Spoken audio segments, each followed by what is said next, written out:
আরও একটা blog video নিয়ে তোমাদের কাছে হাজির হলাম। আছি আমি বাপের বাড়িতে, আর ভাই এসেছে, মাইমা এসেছে, কারণ ননি হওয়ার পর থেকে ননিকে ওরা দেখেনি, ননিকে দেখতে এসেছে। আর মাইমা অনেকদিন আসেনি, সেই আমার বিয়ের সময় এসেছিল।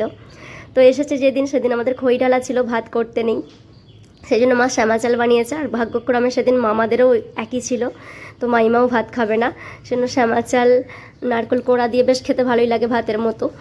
আর তার সাথে আলু ভাতে, বেগুন ভাজা, পোস্ত বাটি করেছে। আমার তো এটা বেশ ভালো লাগে। উপোসের দিনে আমার আর লুচি পরোটা একদম ভালো লাগে না, দুপুরবেলা বিশেষ করে। এইসব দিয়ে বেশ ভালোই খাওয়া যায়।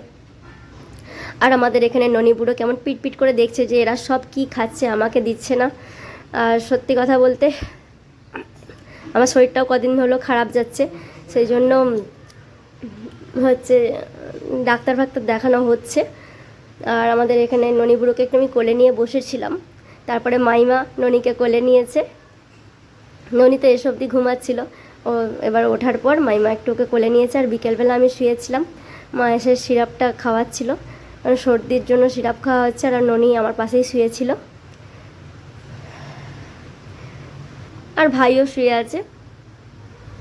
আর হচ্ছে যে তারপরে আমার বড় রাতের বেলা একবার এসেছিল, আর বিকেলবেলা হঠাৎ দেখি যে আমার দাদা এখানে কি করছে। আমি ভাবলাম তাহলে একটু ভিডিও করি, ওকে জিজ্ঞাসা করলাম কি করছিস রে এখানে।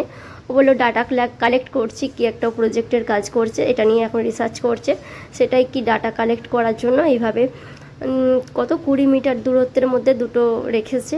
আমি ঠিক বুঝতে পারি না ব্যাপারটা, সেই জন্য তোমাদের অত ডিটেলসে বোঝাতে পারলাম না। ওকে জিজ্ঞাসা করলে হয়তো পারতাম যে এটা কী জন্য, কি হবে, কি কাজ হবে, এসব দেখলাম বিকেলবেলা এগুলো করছে। তো ওই দিকটা দিয়ে কাউকে যেতে বারণ করছিল, দেখার মালিক শুধু চেয়ে চেয়ে দেখছিলাম। আর ননি বুড়ো দেখি না কাম্মার কোলে একটু বেডু বেডু করছে। তারপরে সন্ধ্যাবেলা ননি বুড়োকে আমার ভাই কোলে নিয়ে একটু আদর করছিল, কারণ ও আসার পর থেকেও সেইভাবে ওকে কোলে নেয়নি, কারণ ও ঘুমাচ্ছিল, কান্নাকাটি করছিল। এখন কদিন খুব কান্নাকাটি করছে ও।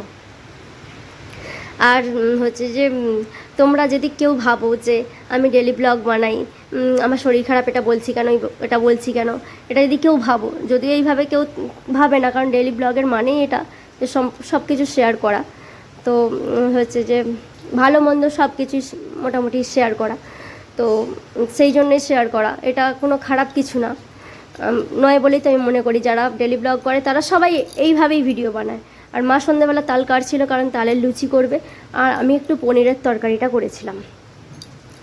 আর দাদা আর ভাইয়ের হচ্ছে যে এমনি ময়দার লুচি হবে, ওরা তালের লুচিটা খুব একটা পছন্দ করে না, সেই জন্য ওদের জন্য এমনি লুচি হবে। আর হচ্ছে যে আমরা তালের লুচি খাবো। আর এখানে পনির কেটেছি কিউব কিউব করে, আর এখানে আলুও কাটা আছে, মা সব জোগাড় করে দিয়েছে। আমি বললাম আমি পনিরের তরকারিটা করব, শুধু আমিই করেছিলাম। সন্ধেবেলা একবার আমার বর এসেছিলো কিছু ওষুধ দিতে, তো সেই ওকে জোর করে কয়েকটা খাওয়ালাম, কারণ সেই সময় তালের লুচি হয় না, ওই লুচিগুলি কয়েকটা হয়েছিল, আর পনিরের তরকারিটা হয়ে গেছিলো। আর তালের লুচি সব কিছু রেডি করতে অনেক 9:30 10টা বেজে গেছিলো, কারণ ঘরে বাচ্চা থাকলে বুঝতেই পারছো কাজের প্রচুর চাপ, তার উপর আত্মীয়রা সবাই এসেছে, তো মাকে একা হাতে সব যা সামলাতে হচ্ছে। আমি অন্য সময় এলে একটু হেল্প করি, কিন্তু এই সময় আমার শরীর খুব একটা দিচ্ছিল না, জোর করেই এক প্রকার হচ্ছে যে আমি পনিরের তরকারিটা করেছি। আর রাতের বেলা ও আমাকে সন্ধ্যাবেলায় ভেপার নেওয়ার জন্য এই ওষুধগুলো দিয়ে গেল। তো আর এই ভেপার নিতে আমার ভীষণ কষ্ট হয়, মানে কোভিডের সময় তো এটা আমার জোর করে নেওয়ানো হতো, আমার ভীষণ কষ্ট। আর মা মাথায় গামছা চাপাতে দিচ্ছিল, যেটা আমার আরও অস্বস্তি লাগে, আমার একদম ভালো লাগে না। তো এটাই করছিলাম, নেওয়া হয়ে গেল, এবার খাওয়া দাওয়া করবো। সবাই খাওয়া দাওয়া করতেও আমাদের 11টা বেজে গিয়েছিল প্রায়। তো এখানে মা সবাইকে খেতে দিচ্ছে, আর ভাই আছে এখন একটু ল্যাপটপ নিয়েও কাজ করছে।